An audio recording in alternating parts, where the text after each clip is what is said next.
Okay, this is going to be my first reaction video to another reaction video to Tom MacDonald's new video, um, Heart Emojis. And with no further ado, here we go. Good morning, everybody. Welcome back to another reaction, and today we are going to react to Tom MacDonald Hart Emojis. Tom MacDonald and Brendan Hart featuring Nova Rockafeller. This is the third week of their 3-week kind of changing up the genre, doing a little bit something different, doing what Tom really wanted to do. So we are excited for that. And today he said that this one was the most different one out of all of the three, so I'm excited for that. This literally just dropped now, so I'm trying to get on top of it. Work got pushed out, so I'm starting in a little bit, so I'm trying to get this in before. Anyways, let's check this out. Okay, I've seen several of his videos and I like them all. I think it was the last one, the one before that one. Yeah, he came back from work and he did his uh, his reaction video. So you can already see what the effect that Tom MacDonald is having on people. Me, for one, this is not my arena. I'm literally swinging somebody else's pool right now. I don't know if I'm drowning or not, but I got nothing else to do. I'm bored out of my brains. I mean, this COVID situation was quarantine the fucking planet for fuck's sakes, and especially my neighborhood. So there's not nothing else to do, and thank goodness that this Tom MacDonald has brought forth his music in such a fashion and form that it is just it's like a tsunami. It's just taken over the world. And this gentleman here is there's a few that I like. He's one of them I like because he's coming from a different perspective. A lot because Tom appeals to rappers initially, and the rap world is a majority of it is black.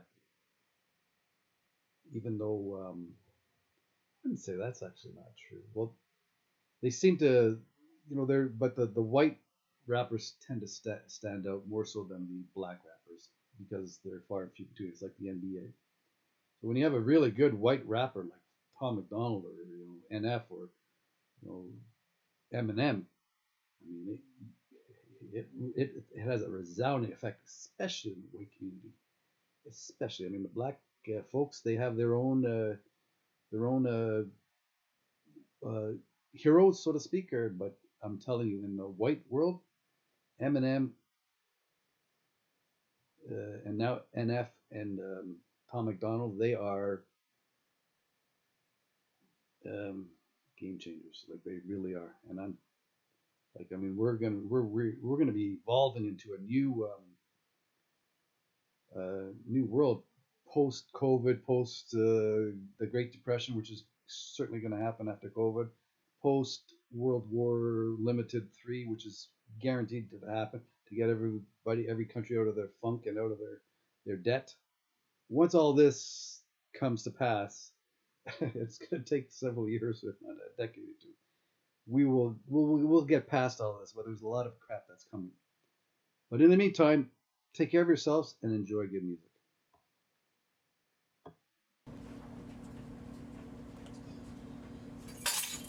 Stove on, so there's food for you to eat that I hope you choke on. And I wash your clothes with bleach. I left my phone on. Before I left, I cracked your screen and I left a note on my Twitter. See, this fellow reminds me of all my friends and acquaintances that I've met through the years in the north. He's, from I don't know if he's from the where in the states, but every rural area in Canada, and I guess the states. I can't speak for the states, but I definitely speak for Canada. You'll find gentlemen like this fellow, and they're always nice and they're always willing to help. I've never met so many kind people in my life as I have in rural communities. I mean, we wave to each other. If my car breaks down, there's 10 people right there to help me. I mean, I rolled a car out of a bar on my way home to a cabin in Marsh Lake, Yukon, and everybody in the bar. I mean, I was upside down on my lid, laughing my head off. My wolf cross jumps out of the window, flipped out. I mean, that was bad on my part to even bring him in the car, and I'm just like upside down and laughing my head off. and this car comes, you know, I think I was driving. I was voice on my mind. This is a long time ago. I don't think of driving, but I mean, this is like 30 years ago. And I've come out of the bar, and it's like somebody took the wheel, the steering wheel from me, and I was driving. It was snow packed and everything like that, and the banks were huge. And I'm going back and to my cabin, but on the way, just leaving the parking lot, for some reason, it was like another hand took my steering wheel and went, what do you call it? Grabbed hard right or hard left, whatever it was, and hit the snowbank in such a way that it literally flipped my car on its lid. So I'm upside down, laughing my head off. Mick Mac jumps out of the window. Like I rolled down the window to get him out, or I don't know if I rolled it down or if it was already down, but I made sure he got out because I knew this was he didn't need to be in there. This was my this is my world. This is not his. You know, he can find his way home. He's a wolf. So there I am laughing my head off. Another car. I see an oncoming truck or pickup coming down the road. This is in Marsh Lake, Yukon. Google it. It's pretty far. It's at Judas Creek subdivision. Anyways, and I was at leaving the marina. Anyways, he's coming. This driver comes down to the bar. He's coming to the marina to drink. Okay, it's the only bar in the neighborhood. We're like middle of the Yukon at Marsh Lake. So, anyways, he comes. He stops the car and he comes out and he rushes to me and grabs me by the hair, not the hair, but by my collar, and yanks me out. He thinks the car is going to blow up. And I'm laughing my head. I say, chill. I'm trying to tell the guy, relax.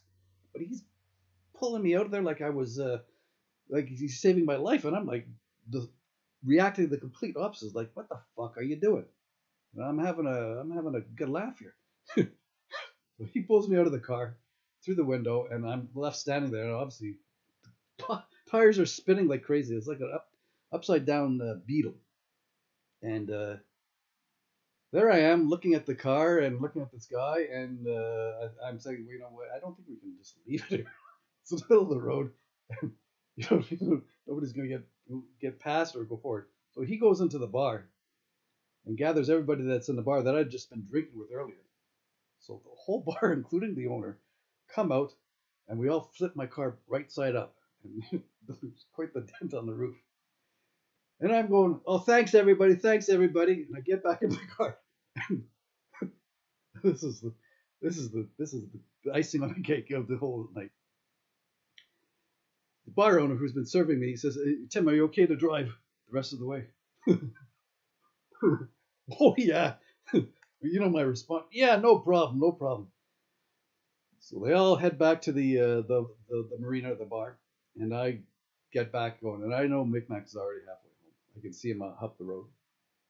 And so I turn onto my there's only two roads, the road into the marina and then the road into the subdivision, which is just before the marina. So I'm going down the road of the Judas Creek towards where my cabin is.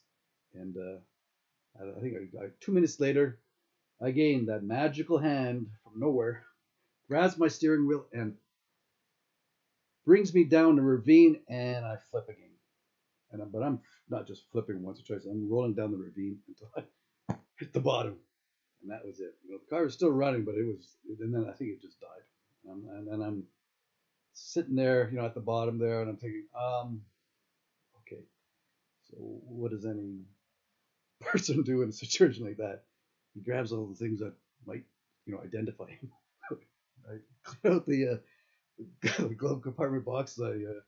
I clean out everything. I get the license plates off. I should have filed down the serial number on the door and then the engine there to rip that thing off, but I didn't have enough time, and I was still fucking wasted. So more things happened after that, but make a long story short is I've lost the point of what I was trying to make. I'm sorry. You should read. It says I'm not sorry for the things I said. You deserved it. All the times you wish that I was dead. You made me feel worthless. I'm not sorry for the way I Oh, I know the point I was making. That's the point I was making. Everybody's so nice up there that they are blind to the obvious. You know what I mean? It's quite a thing. But like I said, when it comes to the kindness of strangers, which is one of my favorite phrases or sayings, it became so because I've met so many kind people that people like him, like people out in the bush, people in the I don't know, we're just rural Canadians, but I guess in the States they would call them rednecks. They're not rednecks; they're just normal Canadians who live out in rural Canada. But I mean, because they're not in the big cities, their thinking is different, and it's so much more pleasant. They're just so much more at ease and relaxed. I grew up in the big city, so when I first went to the Yukon, that was my first experience to small town. And then I went to Atlin afterwards, which is a really small town. You get that vibe of small town feeling, and it's a beautiful feeling because it's like family almost. I mean, it can be annoying at sometimes, but all in all, I mean, I've lived in a big city in an apartment. I didn't even know who any of my neighbors were. 2 or 3 years in the same apartment, I never saw any of my neighbors, and they were all on the same fucking floor. Didn't know any of them. Never said hi to any of them once, not once. And I don't know how many apartment buildings I've lived in. Same fucking thing. But I'm telling you, when you live in a rural area in Canada or the States, you get these, people, these flippant people think, they know everything in the big cities. I'm telling you, the best people that I have found, that I've been around, are the people that are in rural communities. Like they're there for you. They're always there for you. I mean, I've never, because they know we're all in the same boat. And when you live in a remote community like Atlin, it's things are far and few between, so you have to do everything yourself. You got to figure it out. You can't just, it's not like, you can't just delegate everything. You got to, if something breaks, you fix it. Again, I've lost track of where I was going. I know what I was saying is that he reminds me of all the good people that I know from rural Canada, and I've met so many. And I know if I traveled around the States, I would meet just as many, if not more, clearly more, because there's so many more people down there. But I'm telling you, even they probably wouldn't be able to relate to me because I'm a writer. I shouldn't say that. That's that's a. I can't believe I just said that, but I mean, because I don't know. I think they can. I know they can because I've made friends everywhere. But I'm telling you, this gentleman here would probably have more in common with a rapper than he would with me, even though I'm more like him than a rapper. Because most of these rappers are fucking frauds. Not Tom MacDonald, but most of them are frauds. They're just posers, or they're just mumblers, or they're just fucking, riding somebody else's coattail. There's nothing new. There's nothing innovative. There's nothing. It's just fucking garbage. That's why I'm so on this right now, because I mean, you got to wait every 20 years for another Eminem, and this guy is. I don't want to take anything from him because he's his own genius, But the world needs guys like this. I'm telling you, because it's. I mean, it's just. I've realized I've lived my life the past few years as if music is dead, because it has been for me. There's nothing out there, any genre. I'm looking at every genre, trying to find something new, something innovative, something moving. Along comes Tom MacDonald. Boom. The only group that's done that for me was Walk Off the Earth before that. And of course, when I was younger, rock and roll moved me all the time. But I'm telling you, I love music, and it's far and few between these days. And thank goodness people like Tom MacDonald, Rockafeller, and Brandon Hart are bringing it back. I was just in love with a person sick and tired of You Tom does such a great job at. Here's. Okay, I'm trying to figure out how I want to say this. Tom does such a good job at saying all this stuff that different people can relate to and all this stuff, but Tom in his actual life, when he writes music about his actual life, relates to everybody as well. And so that's why I think he's one of the best artists. He is one of the most relatable artists. And I know some people hate him for his controversial stuff and whatever. That's those people. But Tom, in my opinion, is one of the most relatable artists out there right now. I agree, my friend. person. Sick and tired of being sick and tired of your boy. This is the Cash I blew and you would have put down. half my friends up in the Yukon were exactly like this guy. Like, I swear to God, they're almost identical to this guy. Like, we were all the same. We just chill. We're not posers. We're just chill. You know, it's I don't know what it is in the big cities or whatever where everybody's trying to be like everybody else. Like, just be yourself. Diamonds on my whole wrist. Honestly, I'm glad that it's over. I hated your friends. I'm happy that I made you my ex. Yeah, I've been waiting to delete your number out of my phone. I know it's you if the color's unknown. You got a short fuse, and I don't need those explosions. I ain't gonna play with your teenage emotions. Welcome to the end. Whoa, the best you'll ever get. Whoa, I'm not yours. You don't know me. No more heart emojis. Get it through your head. Whoa, I wish you were dead. Whoa, I hope you're happy, lonely. No more heart emojis. I see you feel like my Instagram post. Leave a thumb up on every status I wrote. If I were you, then I would probably go ghost. How's it feel to never ever let go? Yo, you think you're a snack, but I'd rather have chips. You think making a voodoo doll's gonna make really you a like witch. You think Brandon Hart. I do. So I like his flow. I like his tone. I really have enjoyed him being a part of these last 3 weeks and stuff, and I'm really hoping that we hear a lot more from him because I think he's really, really talented as an artist. So Check out a song, Wave, The Wave with. it's gonna make you a witch. You think grabbing on a man's gonna make you rich, and you ain't cute enough to act like a. You got stalker vibes. I should have known by your eyes, girl. No one really smiles that much, and I probably should have known it by the way that you lie, cause I don't even like me that much. You're covered in red flags, time to accept that you ain't good enough to get my text back. I know what's good for me, and you're a death trap, and I'll be dead before I ever take you back. Welcome to the end. Whoa, the best you'll ever get. Whoa, I'm not yours. You don't know me. No more heart emojis. Get it through your head. Whoa, I wish you were dead. Whoa, I hope you're happy, lonely. No more heart emojis. I hope you hear your phone, 'cause I was just calling to say I was just calling to say Fuck you. That's funny. I hope you read my note, 'cause baby it isn't me, it's you. Welcome to the end. Whoa, the best you'll ever get. Whoa, I'm not yours. You don't know me. No more heart emojis. Get it through your head. Whoa, I wish you were dead. Whoa, I hope you're happy, lonely. No more heart emojis. Oh man, that was good. I think it's funny when Nova and Tom do those songs together. I mean, they are watching some of the clips and some of their older on the videos that they post, and they just seem so great together and so much fun. And anyways, that was actually a crazy short reaction. I was just having fun listening to that song, and anyways, thank you guys for watching. Now I'm curious, Tom. Here's the thing. I love your apple pie and cherry pie. I like it all.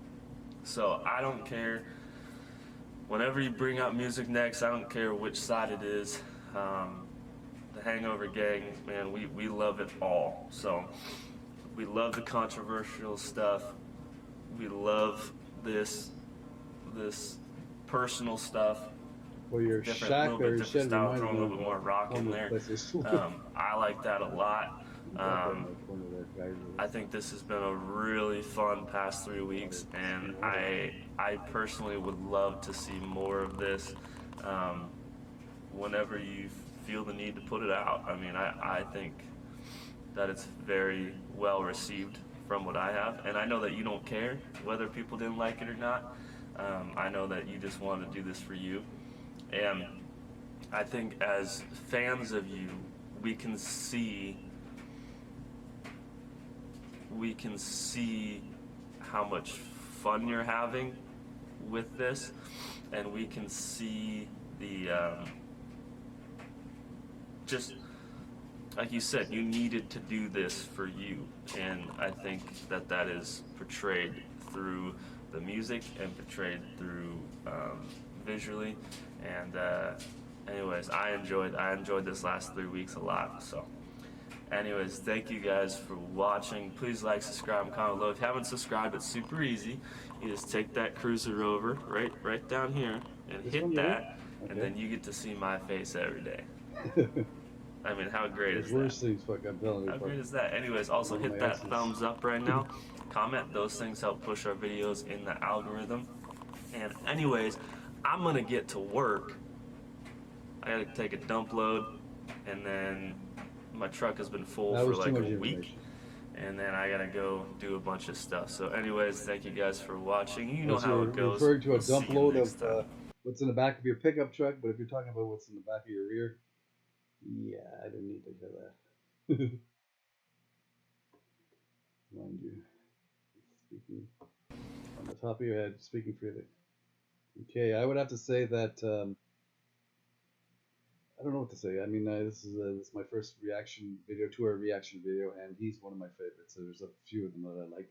He's one of them, and just because he's just chill. He's just a good old boy. You know what I mean? He's just someone I would hang out with. You know, in a small town, all the small towns that I've lived in or frequented, you know, I would, you know, it's people like him that I would gravitate towards. You know, and have beers and you know, do whatever whatever's out there. You know, like whatever it's hiking. See, you know why I can relate to this guy, because I was a taxidermist up in the Yukon, and I also had a tanning shop, and that was a long time ago. It was 30 years ago, and I was never into hunting per se, but I had no problem skinning an animal, salting it, you know, curing it, you know, working it, softening the leather, you know, drying, whatever, fluffing it up, and making a rug or mounting it on a form or whatever. You know, I never had any problem with that. I mean, my dog, I used to I used to have a wolf cross. I used to throw my, the hunter would bring in a wolf or a black bear or whatever the fuck it was.